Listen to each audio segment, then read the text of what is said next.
All right, hey, what's going on, y'all? Back with another one. Part two, Eudaimonism, part two. Yes, we're gonna talk about it. We're gonna talk about it tonight. We're gonna talk about it tonight. Let's get in.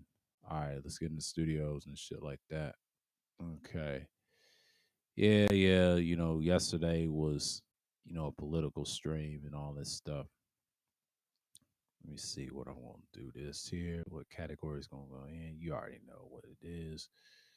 All right. It's already set. Great. Yeah, part one, I talk about the actual ideology. I just really want to get a feel to it.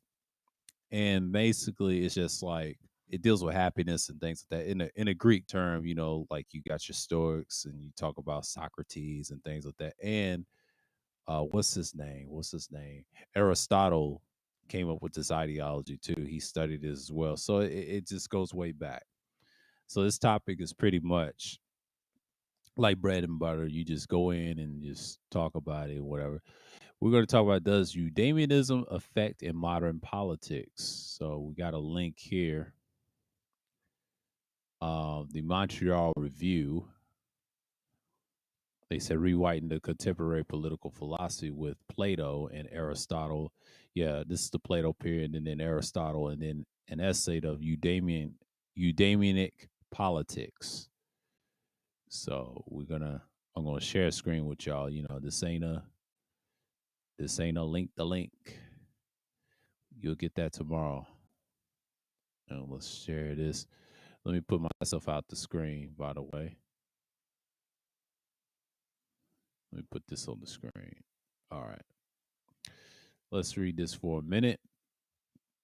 Rewriting contemporary political philosophy with Plato and Aristotle. Like I said, an essay on Eudaimic politics by Paul Schoolmeyer, something like this, Schoolmeyer, but Montreal Review, October 2020. This was 2 years ago. Okay. Rewriting Contemporary Political Philosophy with Plato and Aristotle, an essay, Eudaimic Politics, Bloomsbury Academic, 2019. Okay. With this volume, I offer an apology for political philosophy, who among us, philosopher or no, not be aware what the political philosophy in our day has gone away. Gone awry. Excuse me, gone awry. But contemporary philosophers who theorize about politics have become little more than mouthpieces for the status quo. They preoccupy themselves with developing explicating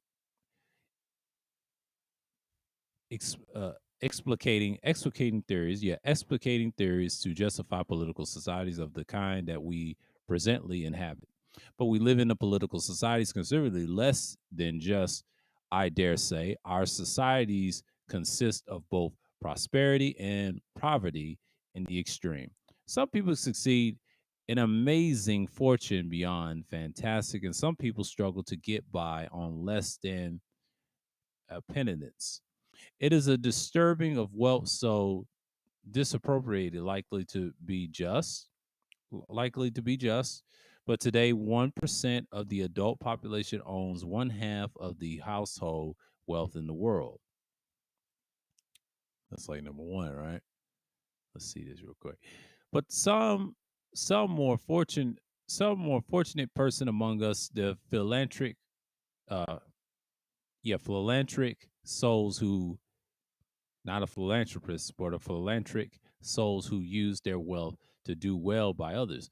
I would not deny it, but I would also ask, should those less fortunate among us that have to depend on kindness? I propose to discourse more on how one might restore the political philosophy her proper dignity, and less on how she might have fallen into her present polite. My intention is to develop a philosophy of what a political society in our era ought to be, rather than another theory of what a society happens to be. My hope is that the philosophy proposed will inspire my colleagues and companions, but with the new purpose of their political inquiries, endeavors, and ultimately alleviate the disparities of privilege and privation are so evident today. I shall advance a novel principle for my saturation of political philosophy. Actually, the principles only appears novel to us. I could hardly pretend to have an invented a principle entirely new for an ever as long-standing and enduring as politics. Unfortunately, political philosophies have recently subverted this principle if they have not ignored it altogether. They exhibit a distinct tendencies to subordinate into principle to other less worthy principles. My principles is happiness. This principle will appear novel to many because I wish to take this concept is an ancient sense. Albeit with the appropriate modifications, I shall advocate a political happiness in the sense of a rational activity and not in the sense of the emotional passivity. We are happy, I shall argue, when we engage in a rational activity primarily for the sake of itself, not primarily for the sake of something else, or usually one profit, pleasure. I defer Plato and Aristotle for the exposition and the defense of this definition. See in Ethics 1.7. I would ask I would thus ask you to entertain a simple, shall I think, an evident hypothesis that each and every human being who wishes to be happy, who does not, ought to have an opportunity to be happy. Each and every one. I do not say, nor I can say, that every human being who wishes to be happy ought to be happy. No happiness can be no more granted on one another, and then we can giant one another wisdom or virtue. Happiness is a classical sense requires that we not only wish to be happy, but that we also choose to take the appropriate measures to become happy. If we are happy, we are performing an action for its own sake, acting from virtue, which is simply a good habit. If we had to become happy, we must accordingly choose to perform an appropriate action. We must choose to perform our action for its own sake, and we must choose to perform our own action repeatedly until it becomes habitual. But we cannot act without resources. But these resources are included a minimum of function to fulfill within a society. Education are appropriated for a function, and the material means requiesce for its fulfillment. No one can provide another within an aspiration of the dedication to take proper advantage of the necessary resources, but one can offer others who poses the desires and then the ability and opportunity to avail themselves of these resources. Surely one ought to not to be hampered or to hinder another by denying them an opportunity of this kind. Please take note that this volume concerns happiness in a political sense, not in a personal sense. I shall mention personal happiness only by contrast. We we too often neglect to consider our happiness with the political society, but our society can paradoxically, no doubt, to the contemporary contemporary ear, excuse me, to doubt to the contemporary ear and political society participate, and I mean for its own intrinsic public value, not for the private instrument value. What is the sake that very idea of the political community? We human beings can find happiness by participating in a community. I shall argue one might think of a political society as if it were a choreography, choreography of human activities in which we can participate and enjoy as the end in itself. We ought to also to offer our companions an opportunity to participate while disregard their potential. When we give others the opportunity, we're likely to make our society the better for it, for better for it, and enable others to make themselves the better. I wish to argue.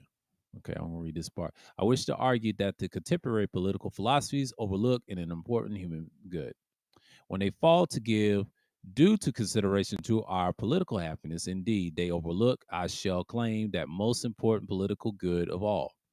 With my endeavor, I shall question the more basic assumptions of contemporary political thought. My contention shall be that the political society ought itself to be moral in and not in moral constraints, so called on private ends. Our contemporaries, for the most part, gussy up current economic theory is an attempt to make it seem moral. They apparently deem economic considerations paramount, and we live in what we euphemistically call a consumer society. We preoccupy ourselves with the producing and consuming material goods, but do we not have all the devices and appliances that we could possibly want? Indeed, we are throwing away gadgets and gizmos, such as alarming rate that their disposal presents serious problems. I wish they suggest we have a burden ourselves with the uh, phallus fallacious, yeah, ourselves with fallacious thinking, an embarrassingly elementary sort. We appear to be the opinion that the mixed material resources we pose, the better persons will become. But good persons do require resources, but resources do not make a good person, not even a good producer or a good consumer. I would I would also advocate a specific policy for the attainment of our political happiness, but I am an alias, a humble philosopher, not a politician. But this is fact, not a laudable. And I admit, and even Plato and Aristotle lamented the fact that the theory and practice were far more often than not separated from each other. But they thought that anyone who might be possessed in both philosophical acumen and political ability would be nothing less than nothing less than a godsend. Okay, and here we go. Shall not to make them pretense, happiness, formation, implement, all this other stuff. Okay, this is a long read. So basically, this is like a book talking about the philosophy Montreal Review. Y'all can check this out. I ain't gonna read much. I ain't gonna bore y'all to death. I ain't gonna bore y'all to death with this. So it's pretty much, I'm just gonna copy it and I'm gonna put this in here. Put this in here for a minute. Put this on the table. So yeah, let's see what we got here. That's the Montreal Review. You know,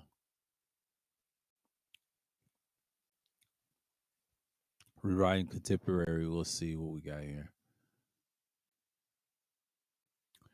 Brian Myro Classical Review. Okay. Contemporary political philosopher Paul Schumer. Yeah, we took apart Plato. Okay, this ain't interesting. We're just gonna look. Yeah, ain't much. Okay, we in here talking about what might happen and what's going to happen and things like that. So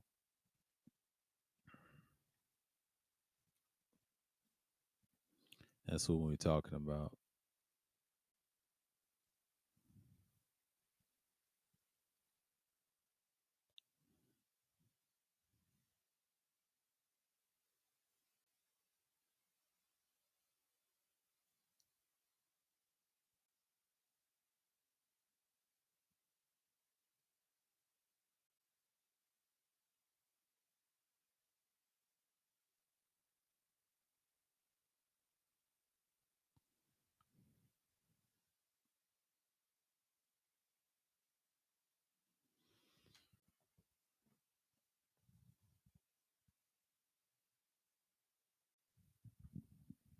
Let's see what we got here.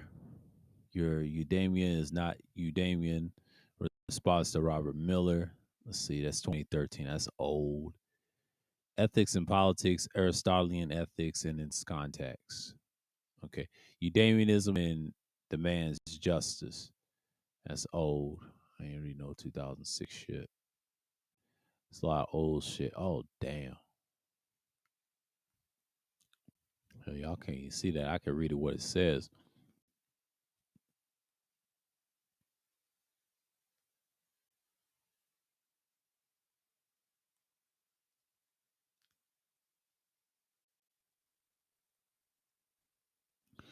Eudaimonism as a way of living, connecting ourselves self. There's some pages.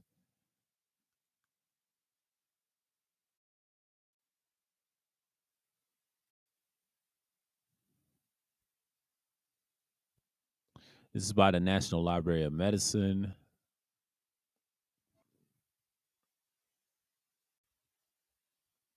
Published by the Pew Med Central. It says spotlight on eudaimonia and depression, systematic review of the literature over the past 5 years. Okay, abstract background and aim. Recent investigations pointed out the important role well-being influence physical and mental health, with robust findings for the dimensions of depression. But the aim of this systematic revive is to provide an update summary of articles focused on eudaimonia and depression, including the psychosocial interventions, and address both issues. Method. Literature search work performed by entering the keywords eudaimonia or eudaimic well-being, EWB, and depression, limiting journal article and the English language to be measured and had to investigated young and adult populations, including populations with mental health disorders. Articles were excluded if they were published before 2014. Interesting case. It's a lot happened in those years. Results: 34 articles were included with a total of 81,987 participants. About the majority of the participants were recruited in two twins two twin stu- s- studies, two twin studies, followed by college students and by adults belonging to a general and clinical population. 16 different instruments assesses, we'll say, assessed eudaimonia being Rice psychological well-being scale, most recently used at most used instrument for assessing depression. Uh, assessing depression was the depression anxiety stress scale, followed by the Center for Epidemiological Studies and Depression scale. But the studies confirmed that the robust inverse correlation between eudaimonia and depression, which was only partially explained by genetic common factors, and which was mediated by other factors, self-compassion, personal traits, and defense and mechanisms, and various interventions were found to be effective, both promoting eudaimonia and in addressing depression, ranging from cognitive behavior therapy, acceptance and commitment therapy, mindfulness, and positive psychotherapy. That's the result. Conclusion: clinician counselors and practitioners can uh, select different strategies to promote EWB and to address depression. The findings also suggest that need a larger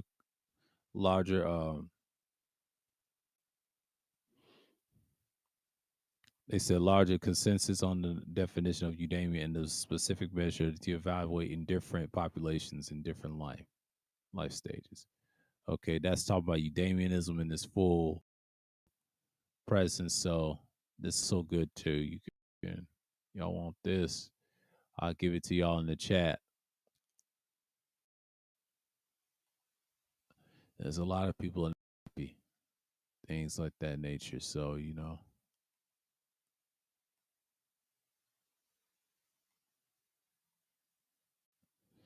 So I'm trying to see what's up. But anyways, that's how I look at eudaimonism in its purest form. But you look at things and you just see what's going on, and that's just how I look at it. But yeah, it talks about happiness. It talks about the stuff that you see all the time.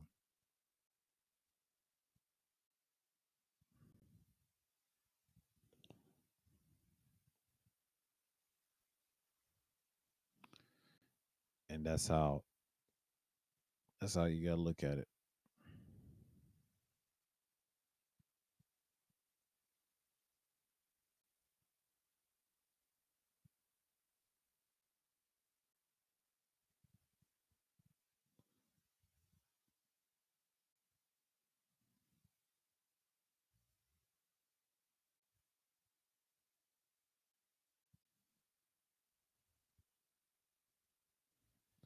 Yeah.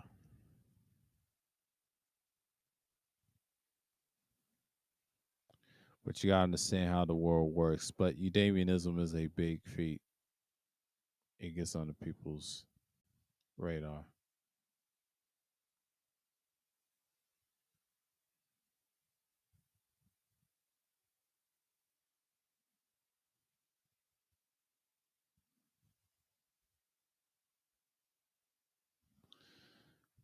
I'm gonna set this aside. But yeah, Eudaimonism is a tough one because it deals with Plato and Aristotle. But it's a good topic. I did part one and just expected a lot more of it. So when you understand, you get these pursuits. He said, "Why our pursuit of happiness may be flawed." This is the BBC. Let's look at this shit.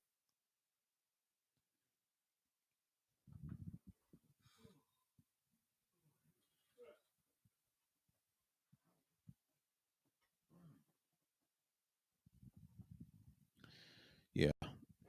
Oh shit. This is goddamn shit. Okay. Okay, my brain is acting up. Maybe later.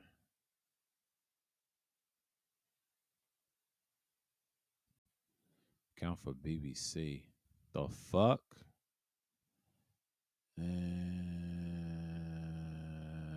It's one of those bullshits. Okay, we can't deal with that.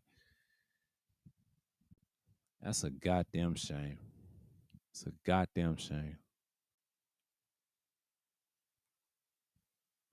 Let's try this shit. Let's get on my fucking nerves. Damn. And I can't read this bullshit. It's so small. Virtue is good for you. Politics, ecological eudaimonism. He posted it 2017. I gotta find something. Brain is acting up. Mm.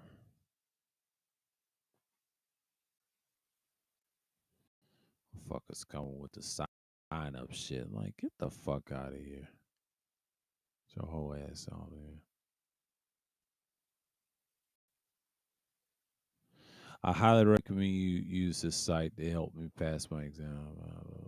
They lying.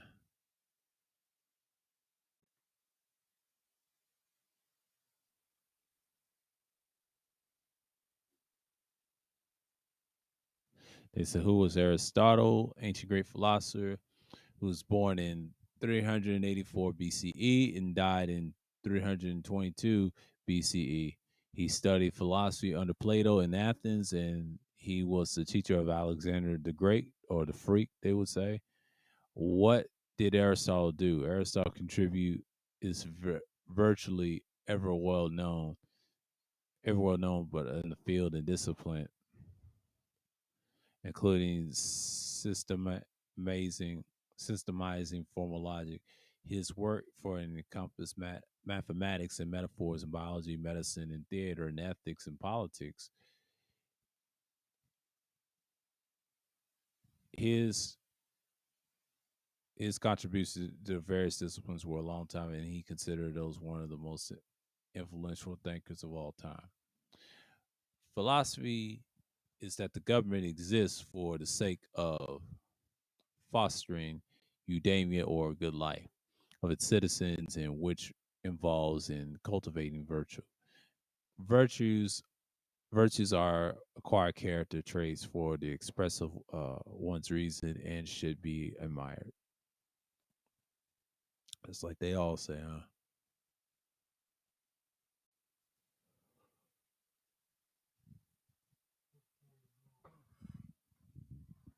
But it gets like that.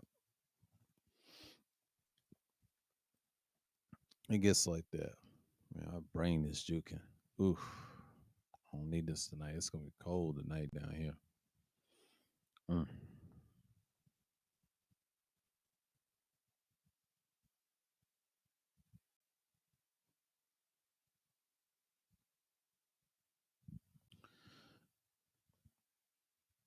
That's how I look at, when people talk about Eudaimonism and things like that. It just means happiness in their language. Common term, though. Common term.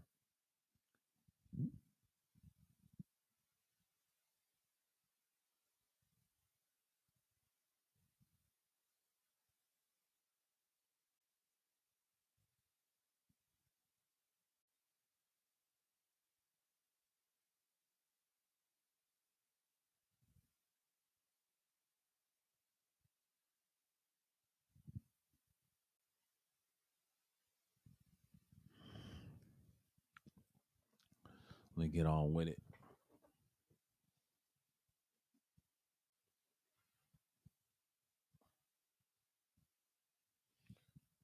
I gotta fight through this bullshit, but that's okay. Yeah, this is part two, and we're gonna get into it. What was Aristotle's political philosophy? Aristotle's political theories are primarily featured in his works of politics. His work was examining the ideas of good government and actions and leadership, but it is closely tied to Aristotle's primary work on ethics. Uh, uh, Nicomachean, Nicomachean Ethics, and the two works, and the works are tied. I mean, are tied together, and because there's a good Aristotle politics includes the legislative activity of a politician as well as a pervasive speaking. And Aristotle's government was not simply directed to the public defense, acquiring wealth, or referring to disputes. Government consists of institutions that allow citizens to must fully develop and express their rational capabilities. And he's got his point of view and everything. So it's like, it ain't much here. That's pretty much it.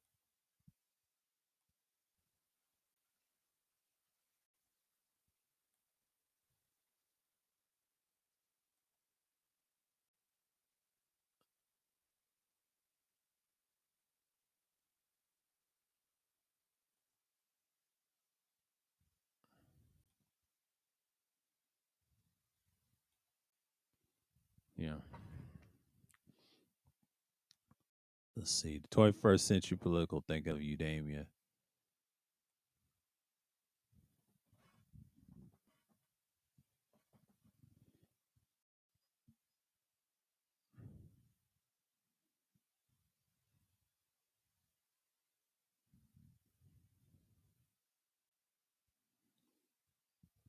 And that's what you got going on right now. So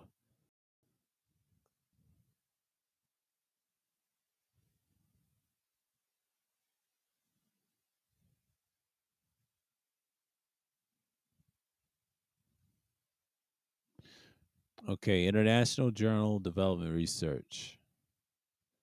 Let's see what we got here.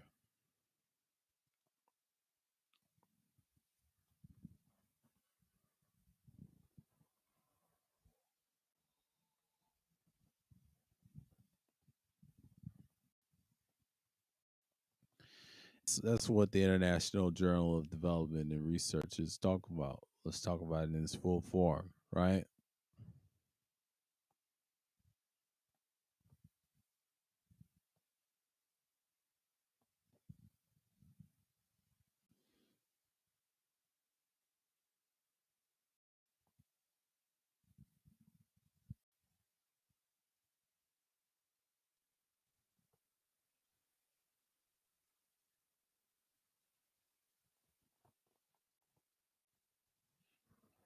That's what you see.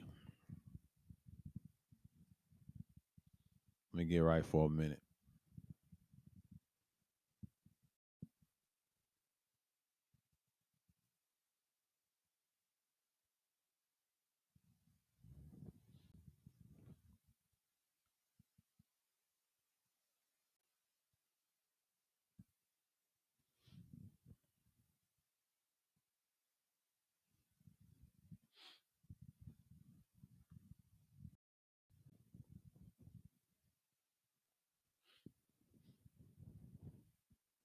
But that's how you got to look at it. But in ways, let's read the article in 21st century. Okay, political thinking Eudaimonia. Anna Lucia Magalhães Recedes October 2nd, 2020. Recedes in the revised November 2020, except the 11th December 2020. This is when Biden was done with the election at the time, during or after. Published online 30th January 30th, 2021. Copyright 2021. Yeah, etc. But Anna's in 21. Article disturbs under the Creative Commons Attribution License, which means a restricted use of distribution, reproduction, and any medium provides the original work is properly cited. That's what they say, and then they talk about philosophies here, and then century politics. Yeah, so basically, Eudaimonism is one or the other, and then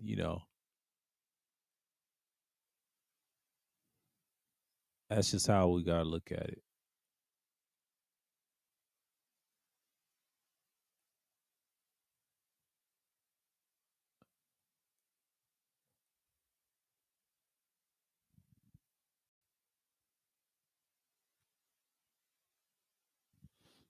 Virtue ethics. I mean, the table of comments, table of contents.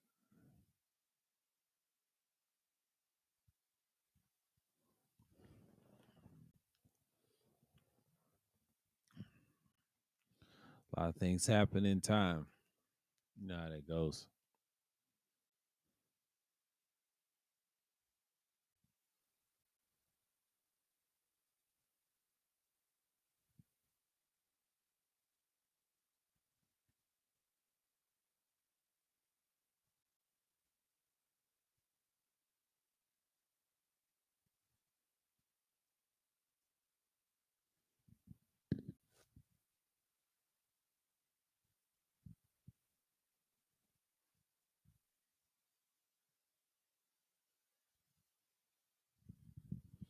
But that's how you look at Eudaimonism in its real form. But I'm just reading it and browsing,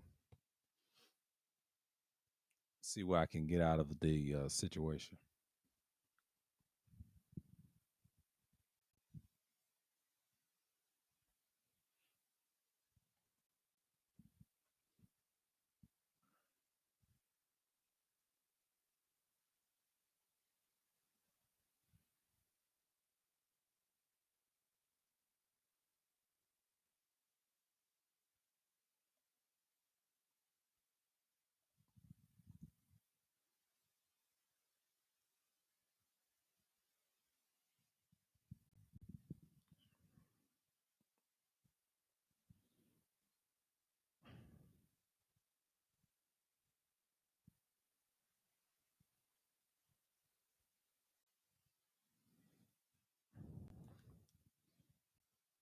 That's some that's some interesting shit. So yesterday I was charged. Now today I don't want to be sluggish on here.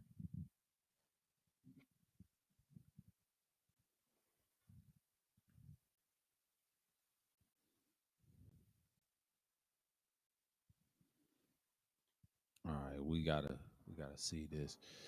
Okay, McIntyre and all that change in modern philosophy has cons. Yeah, it's a long read. Last time I did something like that, so I did it with another subject. So,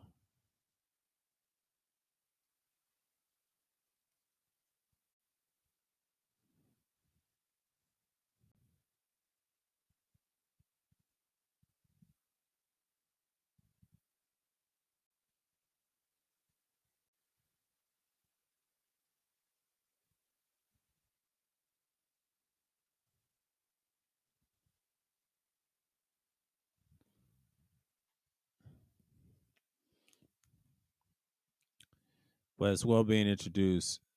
Open stacks. Let's look at this. Oh, hedonism, Epicurus hedonism. Oh, this gets to utilitarianism. Oh, okay, okay. This is getting interesting. Okay, woke my little brain up. Well, flourishing, sometimes called widely discussed. Blah, one, two, three. Number one, pleasure. Two, desire. Three, objective of goods, right? Well, being a flourishing, as sometimes called widely discussed, the topic in what in the value of theory, because it also helps us to understand what we value and why. This people value in life. For example, just a society, good health, beautiful art, and physical pleasure and supportive friendships contribute to their well being. For some philosophers, well being determines values.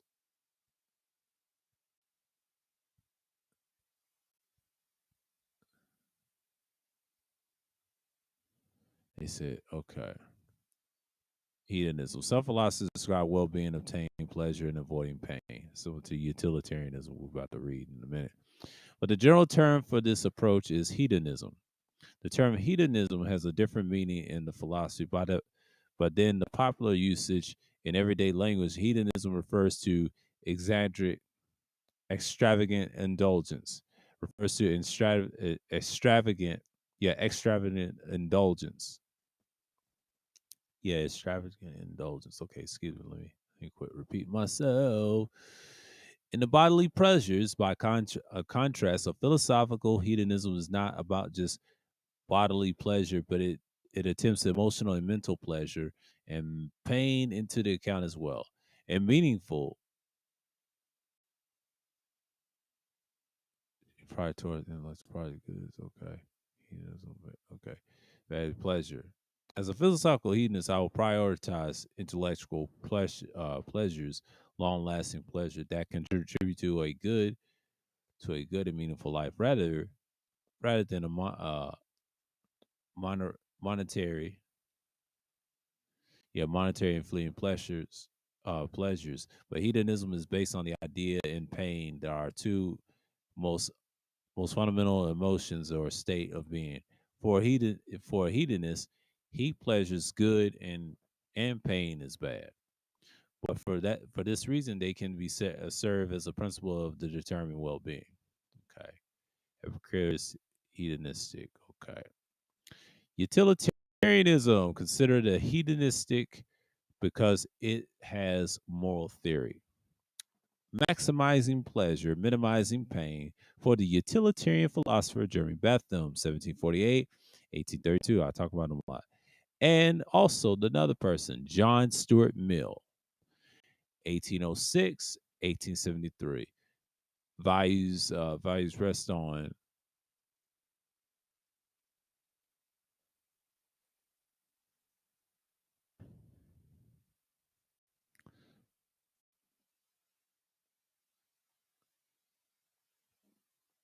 and the pleasures and all that value action. Say utilitarianism can be described as a method of maximizing well-being. Yep, we see it in other cultures. We see it in a little bit of America, things like that. Yeah, I get my head jerking back in. So let's see what we got here.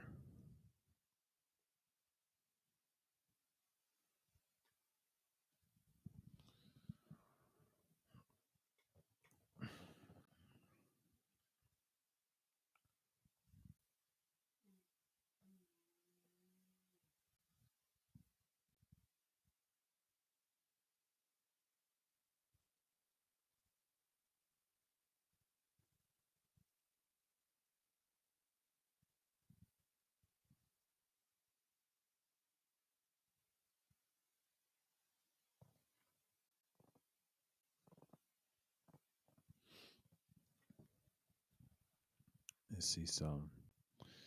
Yeah, it's basically, this is another philosophy. OpenStax.org breaks down the principles and things. But that's all I got, because I know time is getting short. It's like an hour. It's going to come real soon. My brain has to get charged, ill advised, things like that. So we got time. But yeah, that's what we put. Brains acting what? So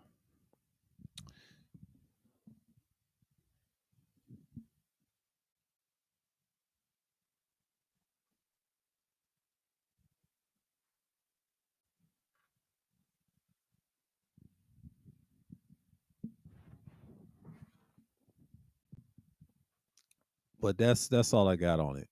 You know,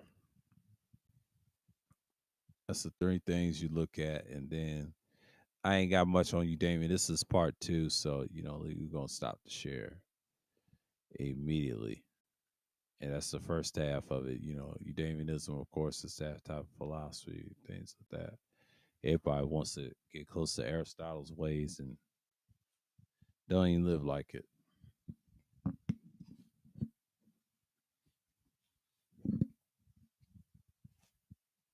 And that's what you do. So,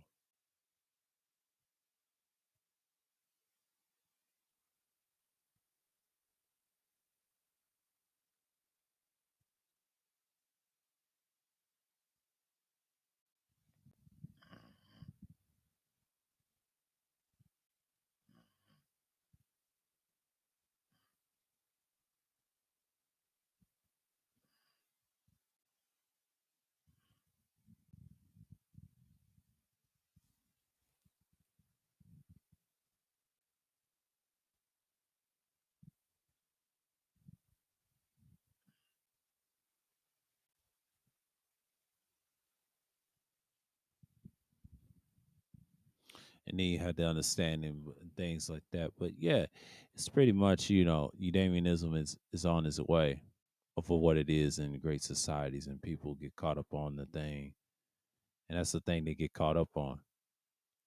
But then again, that's the ways you live in. But happiness, it varies and it turns, and it's the happiness of their language, of course. The original language got wiped out, but that's a whole nother story.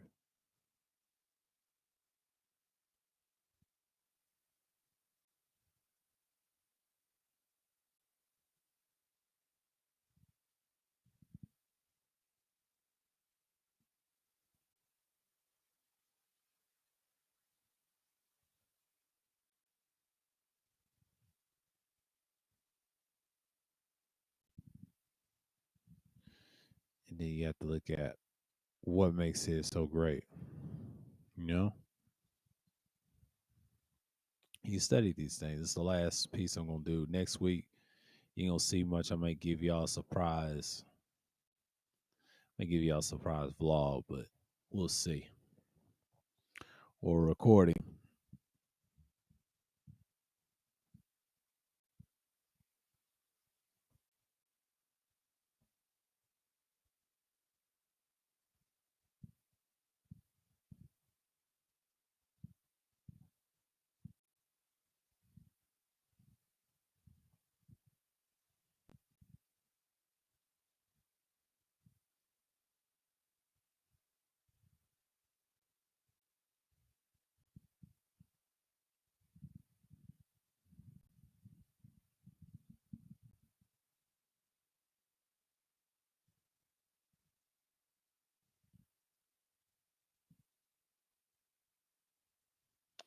But you gotta look at things like that in that nature in its purest form.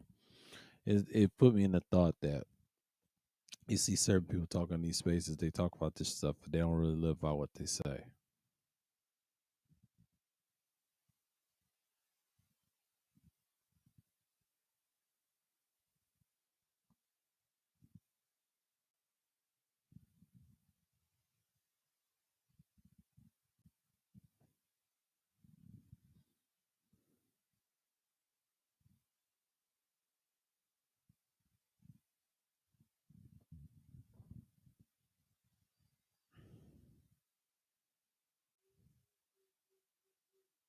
But that's just how you look at it. But mainly you just look at the big picture, what is all going on. But yeah, it probably blocked that noise in the background. So, yeah, pad system got that. Okay.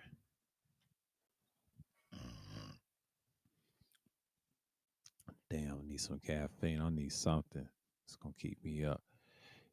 Let me step away and we'll talk about the rest of this philosophy about Plato and Aristotle. So, they are carry all right.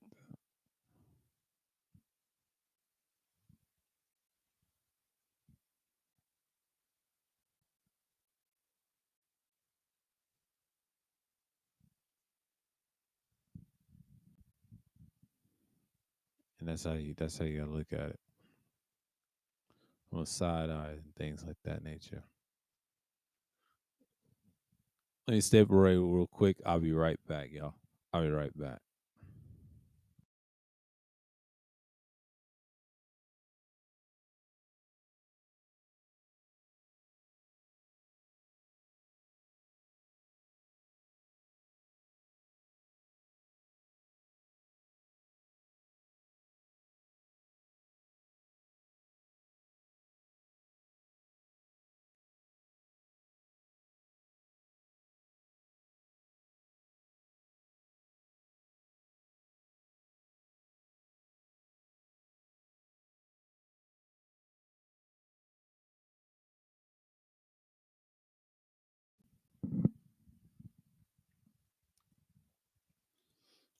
Yeah, I just came back and just see what's going on.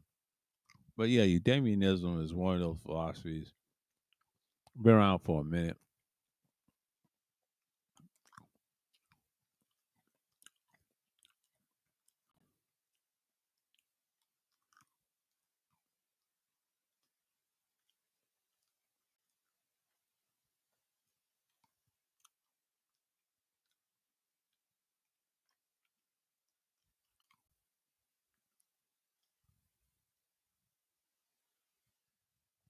That's just what it is.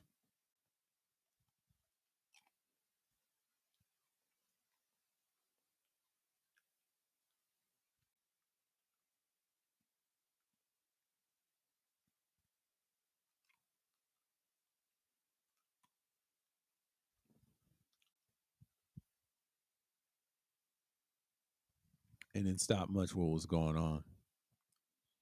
So it kept coming back.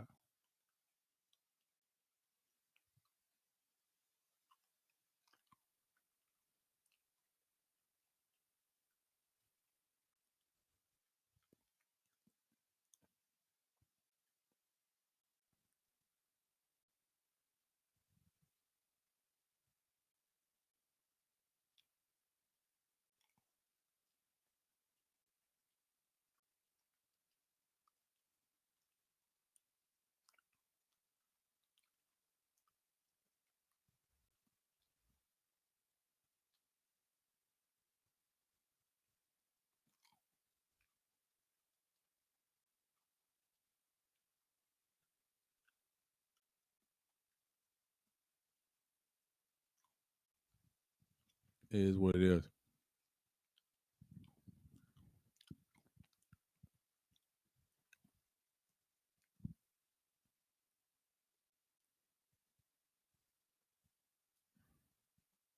Brain is out of whack.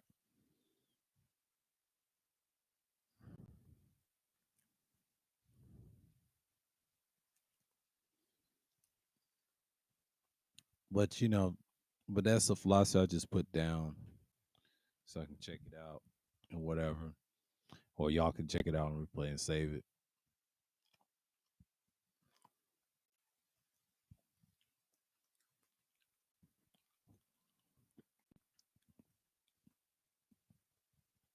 That's how people get caught up.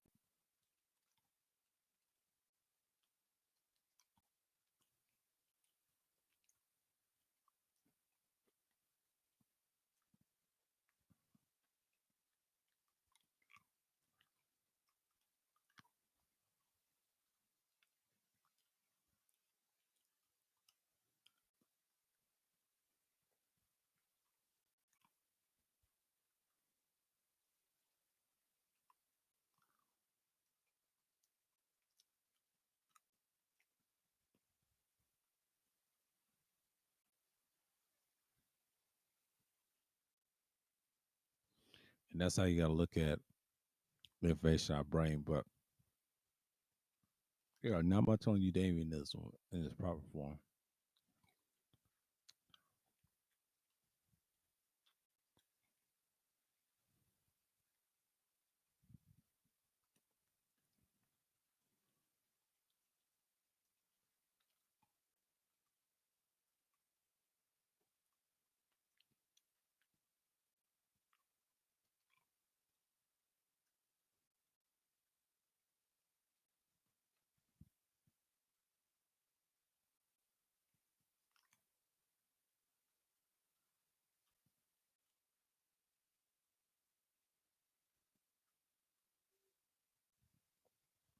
and I see it for what it is.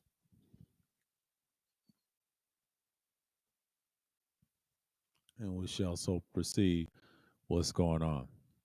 But like I said, Eudaimonism is a common thread of the topic, and part two just explained the rest of it. You know, why I would have went in that day last week, I would have.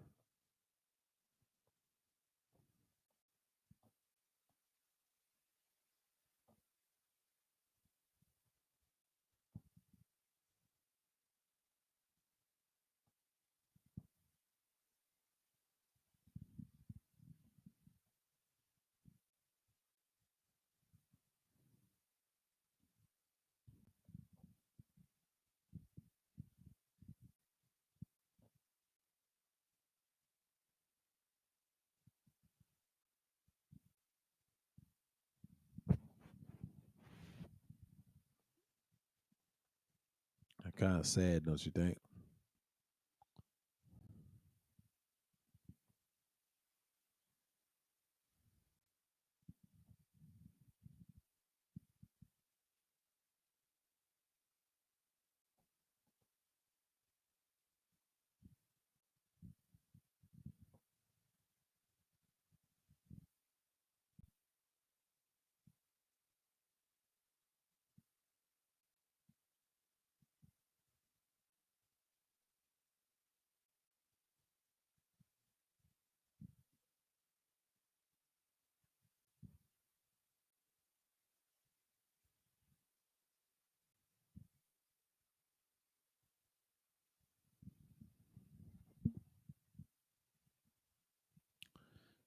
We got to see this eye to eye.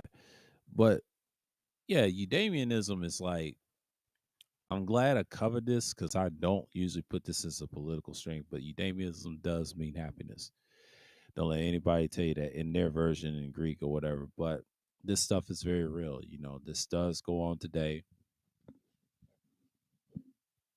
And most business said don't sell it to the black man and all this other stuff. We control his money and everything else. That's in our mindset, but the celebrities were never our heroes. We never watched their shit. Most of us in here didn't even watch their program and speech.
And that's a whole nother beast. But then again, you just got people just want to get caught up on it and do things like that. Yeah, it's about to wind down. But don't you worry, don't you worry. Eudaimonism is a tough topic to talk because 95% it gets like that and it gets irritable. And some people say, yeah, it gets happiness, which, you know, but appreciate people coming through in the clouds. Y'all keep doing the good work, man. Just keep doing it. Tomorrow I'll be well rested. I'll be well rested. I'll be well rested and just get my little energy back. I'll be well rested. Fucking sinus is acting up. gets cold outside, it starts to fluctuate in dust and all that.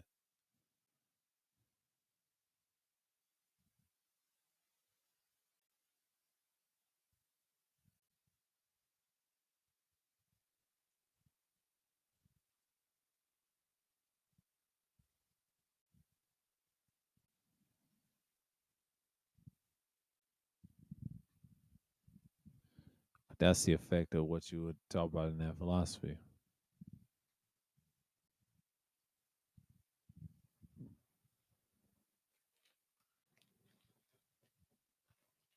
They try to make it clear.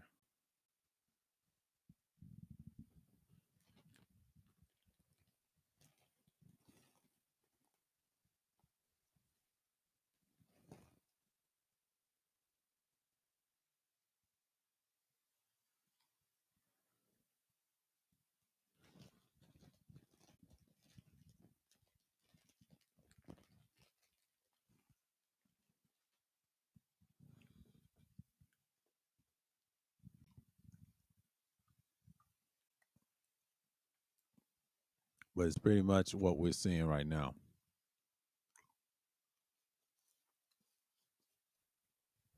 People want less happiness. All these dating shows does not help y'all.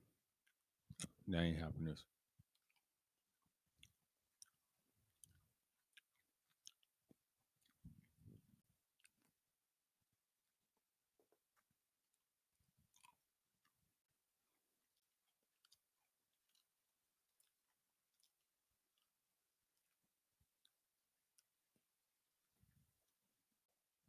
And you see things from that angle.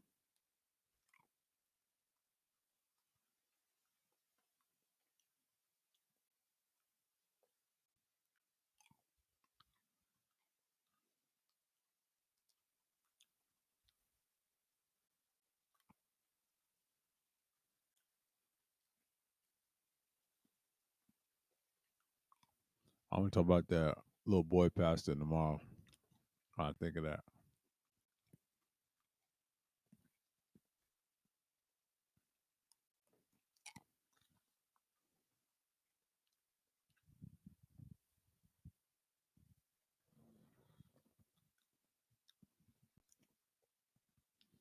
And that's how I look at it.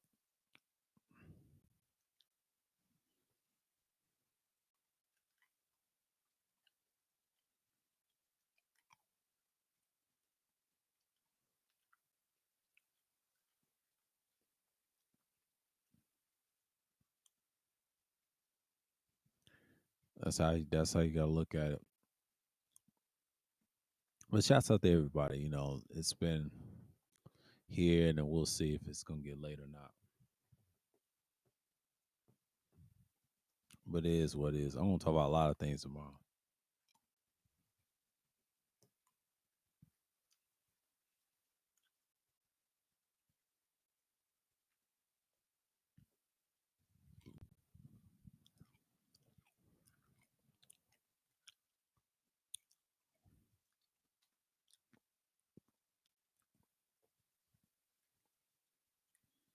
That's a guarantee. What you can get, see what you get.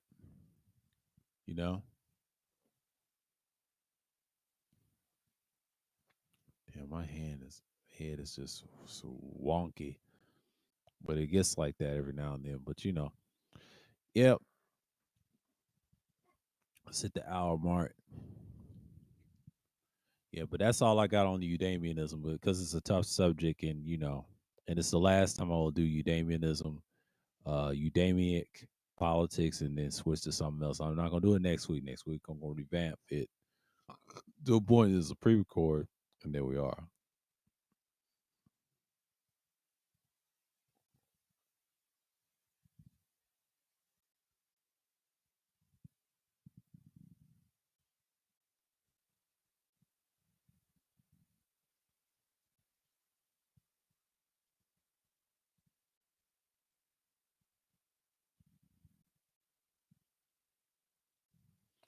That's how we elaborate. Okay. Until next time, peace and shalom. Until next time, I'm out.